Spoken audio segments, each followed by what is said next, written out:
CMS is the proud owner of the Illinois Armory building, or I should say, the Jim Edgar Executive Office Building at the Illinois Armory.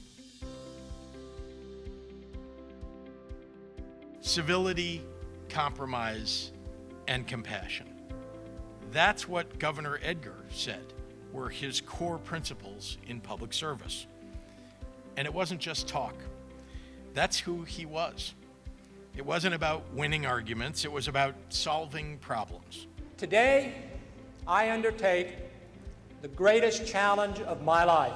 He measured success by whether government worked better, whether families were better served, and whether he had left the state stronger than he found it. I pledge to fully repay you for your kindness, for your generosity, and most of all, for your faith in me.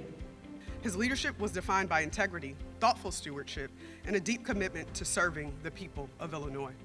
Naming this building in his honor ensures that future generations of public servants who walk through its doors will be reminded of those enduring values. Being governor has been both the highest honor and the greatest opportunity of my life.